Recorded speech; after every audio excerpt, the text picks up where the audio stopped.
Welcome to TPC channel. మాజీ CM YS Jagan Sattenapalli పర్యటనలో జరిగిన అల్లర్లపై సీఎం చంద్రబాబు మీడియాతో మాట్లాడారు.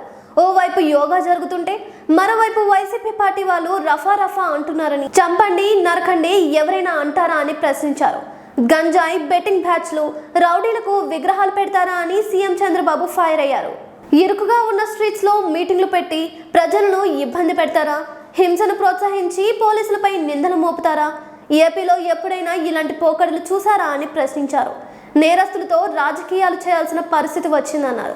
మేము ఎవరిని టార్గెట్ చేయడం లేదు, చట్టం తన పని తాను చేసుకుపోతుందని చెప్పారు. కొందరికి క్రైమ్ కూడా అలవాటైపోయిందని, యోగా డే రోజు పబ్లిక్ అటెన్షన్ డైవర్ట్ చేయాలని ఇలాంటివి చేస్తున్నారు. ఇప్పుడు రఫా అంటున్నారు. గంగమ్మ జాతరలో పొట్టేలు నరికినట్లుగా నరికేస్తామంటున్నారు. ఒకప్పుడు చెడ్డ లక్షణాలు ఉన్న వారిని రాజకీయాలకి దూరం పెట్టేవారు, ఇప్పుడు వారినే వెనకేసుకుని తిరుగుతున్నారు. మేము ఎప్పుడైనా పోలీసులు వద్దంటే నిబంధనలకు విరుద్ధంగా వెళ్ళామా? గంజాయి బెట్టింగ్ బ్యాచ్ రేప్లు చేసే వారికి విగ్రహాలు పెడుతున్నారు.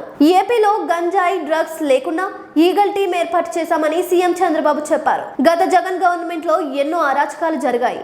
వైసీపీ లీడర్లు సమాజానికి పెద్ద సమస్యగా మారిపోయారు. అన్ని నేరాల్లో వాళ్లే ఉంటున్నారు, మళ్ళీ రాజకీయం చేస్తున్నారు. మీరు మారాలి, లేకుంటే ప్రజలు మార్చాలన్నారు. ప్రశాంతంగా ఉండే కుప్పంలో అలజడి సృష్టించే ప్రయత్నం చేస్తున్నారు. ఏడాది క్రితం చనిపోయిన వ్యక్తికి ఇప్పుడు పరామర్శ.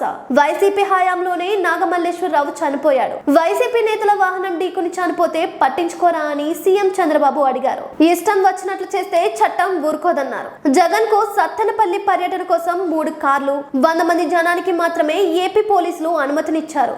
అంతకంటే ఎక్కువ మంది ఎలా వెళ్తారు? మేం ప్రతిపక్షంలో ఉన్నప్పుడు మాకు అనుమతులు ఇచ్చారా? 2029లో ఎన్నికలు ఉంటాయి. ఇప్పుడు నీ వెంట వచ్చిన జనాన్ని చూసి మేమెందుకు భయపడతాం? మీ భవిష్యత్తును తీర్చిదిద్దే నాయకుడి విషయంలో జాగ్రత్తగా ఉండాలి. రాష్ట్ర నాయకుడిని ఎన్నుకునేటప్పుడు ఎంత జాగ్రత్తగా ఉండాలి? ప్రజలు అడిగితే మేము సమాధానం చెబుతాం, కానీ మా టీడీపీ లీడర్లను వైసీపీ వాళ్ళు నిలదీస్తే తాట తీస్తానని సీఎం చంద్రబాబు వార్నింగ్ ఇచ్చారు. నీ వెహికల్ ఢీ కొట్టి ఒకరు చనిపోతే ఎందుకు పరామర్శించవు? బెట్టింగ్ ప్రాణానికి ఉన్న విలువ నీ వెహికల్ యాక్సిడెంట్ లో చనిపోయిన వారి ప్రాణానికి లేదా? నన్ను వైజాగ్ తిరుపతిలో ఆపితే నేను దౌర్జన్యం చేశానా?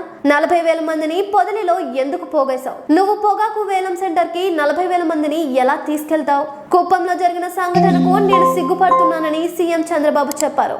ఇంకా మరిన్ని అప్డేట్స్ కోసం మా ఛానల్ ని సబ్స్క్రైబ్ చేయండి. Thank you.